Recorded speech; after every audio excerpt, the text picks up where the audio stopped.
단식 후의 식사는 어떻게 해야 할까요?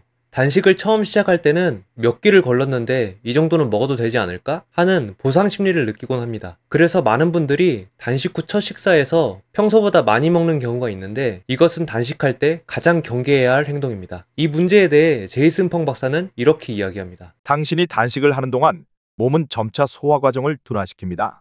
이로 인해 췌장 효소와 위산의 분비량이 줄어들기 시작하죠. 왜냐하면 단식 중에는 이런 과정과 물질이 필요하지 않기 때문입니다. 따라서 단식을 마치자마자 갑자기 많은 양의 음식을 섭취하면 소화가 원활하지 않아 여러 증상이 나타날 수 있습니다.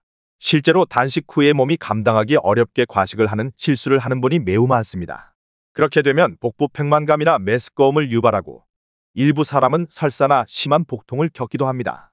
이는 흔히 볼 수 있는 현상이며 결국 우리가 섭취한 음식의 양과 몸이 실제로 처리할 수 있는 소화력 사이에 불일치가 생겨서 생기는 문제입니다. 이 불일치는 종종 육체적 배고픔보다 심리적 배고픔이 훨씬 더 크게 작용하기 때문에 일어나기도 합니다. 당신이 한동안 아무것도 먹지 않았을 경우 맛있는 음식을 보면 이제 그동안 참았으니 많이 먹어야겠다 라는 심리가 생길 수 있습니다. 그래서 실제로 몸이 감당할 수 있는 것보다 훨씬 더 많은 양을 섭취하게 되는 것이죠. 물론 이런 상황을 몇 번 겪다 보면 대체로 심각한 후유증 없이 지나가기도 합니다. 사람들은 대부분 자신이 얼마나 먹으면 괜찮고 얼마나 먹으면 힘든지 깨닫고 스스로 조절해 나가니까요. 게다가 단식 시간이 24시간 미만이라면 그다지 긴 기간이 아니기 때문에 큰 문제가 되지 않습니다.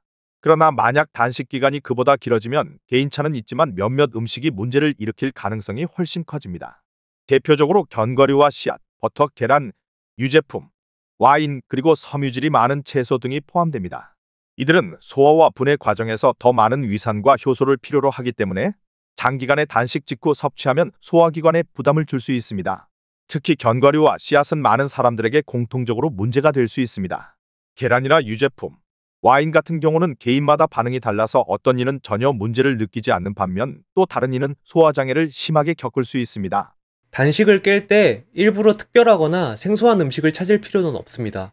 오히려 평소에 먹지 않던 음식을 먹거나 새로운 조리법을 시도하면 내 몸이 어떻게 반응할지 예측하기 어려워 문제가 생길 가능성이 커집니다. 낯선 음식을 섭취했을 때 소화장애나 불편감을 유발할 수 있기 때문이죠. 따라서 가급적이면 평소에 먹던 식품 중에서 위에 부담이 덜하고 내가 이미 알고 있는 소화나 체질상의 문제가 없었던 음식을 우선적으로 선택하는 편이 안전합니다. 저는 보통 24시간 이상의 긴 단식을 자주 하지는 않기 때문에 단식 후 식사에 관해 특별히 규칙을 엄격하게 정해두지는 않았습니다. 다만 혈당을 급격히 올릴 수 있는 단당류나 가공식품은 피하고 영양밀도 높은 음식을 중심으로 섭취합니다. 물론 너무 많이 먹어도 문제지만 반대로 지나치게 적게 먹어도 문제가 될 수 있습니다. 단식 후에 포만감이 전혀 느껴지지 않는 상태로 식사를 끝내면 그 이후에 식욕이 폭발할 수 있습니다. 이런 식으로 식욕을 제대로 조절하지 못하면 며칠간 총 음식 섭취량이 단식을 하지 않았을 때와 별반 다르지 않을 수 있는데요. 그렇게 되면 단식의 효과를 기대하기 어렵습니다. 결국 중요한 것은 내 몸에 맞는 적절한 음식 구성과 섭취량을 찾아내는 것입니다. 처음부터 완벽한 해결책을 찾으려 하기보다는 작은 시행착오를 통해 몸이 어떻게 반응하는지 관찰하며 단식 후 식사를 조정해 나가는 과정이 반드시 필요합니다. 그래서 이런 문제를 예방하기 위해 쓸 수 있는 팁이 있습니다. 먼저 본격적으로 식사하기 30분 전쯤 소화기관을 깨우는 사전 식사를 계획해보는 것입니다. 예를 들어 살을 빼겠다고 결심하고 24시간 혹은 36시간 단식을 했다면 식사를 시작하기 30분 전에 아주 소량의 음식을 섭취해보세요. 이제 곧 저녁 식사를 하기로 했다면 그 30분 전쯤에 조금만 먼저 먹고 소화 시스템을 천천히 가동하자 라고 생각하는 것이죠. 이때 섭취량은 정말 적어야 하며 가급적 소화가 쉬운 음식을 선택하면 좋습니다. 예컨대 생선이나 쇠고기 같은 단백질 식품, 혹은 잘 조리된 채소나 아보카도 같은 음식이 소화에 도움이 됩니다.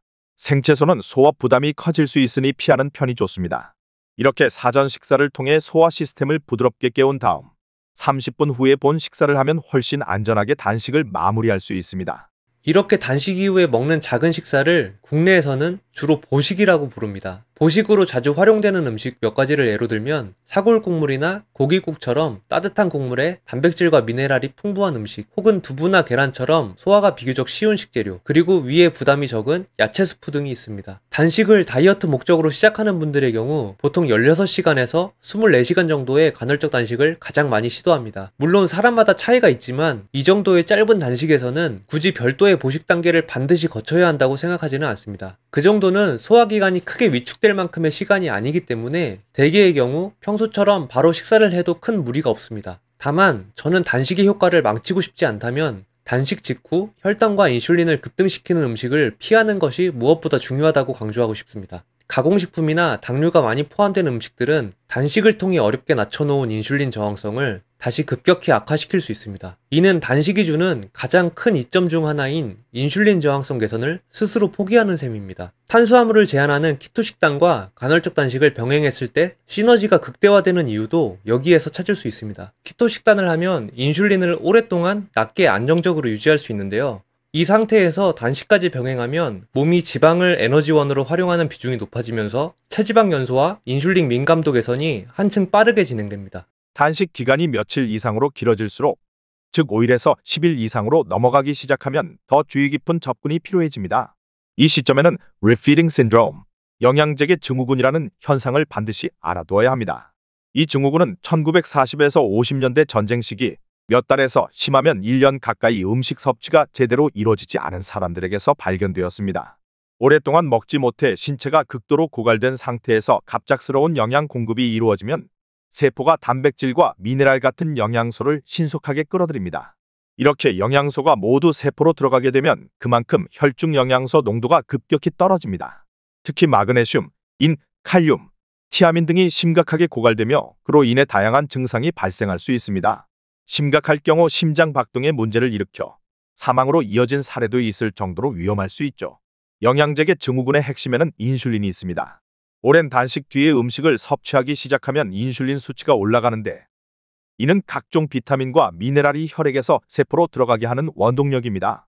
문제는 너무 빠르게 많은 양의 영양소가 세포로 몰리면서 혈액 내 수치가 턱없이 낮아져 균형이 깨진다는 점입니다. 칼륨, 마그네슘, 인이 부족해지면 심장 박동이나 근육 기능에 치명적인 문제가 생길 수 있습니다. 그래서 장기간 먹지 못한 상태였다면 단식을 끝내는 과정을 매우 신중하게 진행해야 합니다. 특히 영양제계 증후군 위험이 높은 특정 그룹이 있습니다. 아주 오랜 기간 영양 섭취가 부족했던 사람들, 예를 들어 섭식장애를 가진 분들이나 만성 알코올 중독 환자들이 대표적입니다. 또한 이화작용이 심한 암 환자나 수술 후 잘 먹지 못한 환자, 또는 치매 등으로 인해 식사를 스스로 거부하거나 할 수 없는 노인분들도 위험군에 속합니다. 이런 경우에는 단식을 권장하기 매우 어렵습니다. 이분들은 정상적인 영양 공급 기회를 놓치면 안 되기 때문에 단식으로 인해 오히려 건강이 더 나빠질 수 있습니다. 또 한 가지 알아둬야 할 점은 제산제 같은 약물을 장기간 복용하는 경우입니다. 제산제에 들어있는 마그네슘이나 알루미늄이 인과 결합해 혈액 속 인 수치를 떨어뜨릴 수 있습니다. 이는 심장과 근육 기능에 중요한 미네랄이어서 부족하면 심부전이나 심장 약화 같은 심각한 문제를 일으킬 수 있습니다.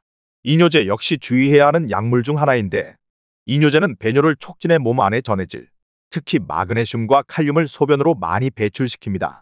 만약 영양제계 증후군이 겹치면 전해질 부족이 훨씬 심각해져 위험해질 수 있습니다. 따라서 이러한 약물을 복용하는 분들도 단식을 시작하거나 해제할 때 각별한 주의가 필요합니다.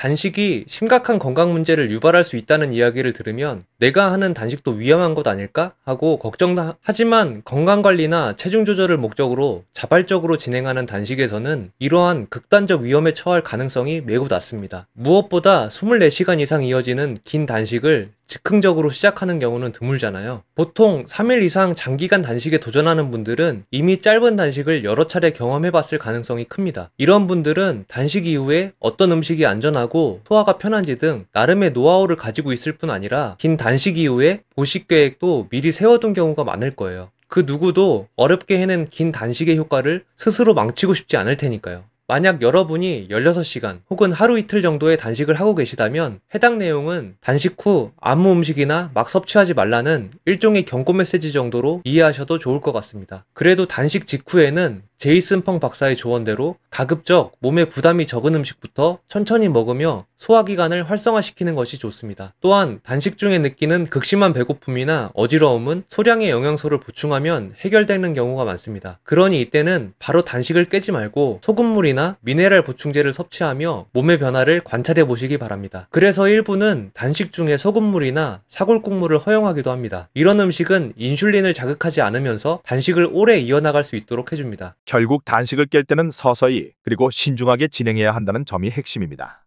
단식 기간이 길수록 더욱 천천히 단계를 밟아가야 합니다. 한꺼번에 많은 양을 먹지 않도록 사전 식사를 계획하고 그 과정을 통해 소화 시스템을 부드럽게 작동시키는 것이 좋습니다. 이와 관련해 또 하나 자주 나타나는 문제는 단식을 끝낸 뒤 달콤한 음식을 찾는 경향입니다. 설사 칼로리가 0인 인공 감미료일지라도 단맛 자체가 식욕을 자극해 과식을 유도할 수 있다는 점을 기억하세요. 따라서 단식을 마치기 직전이나 직후에는 설탕뿐 아니라 이런 합성 감미료나 설탕 대체제 사용을 자제하는 편이 좋습니다. 심리적 배고픔과 육체적 배고픔은 구분해야 합니다. 몸이 실제로 필요로 하는 양은 그리 많지 않음에도 심리적으로는 배고픔이 훨씬 더 크게 다가오기 때문입니다.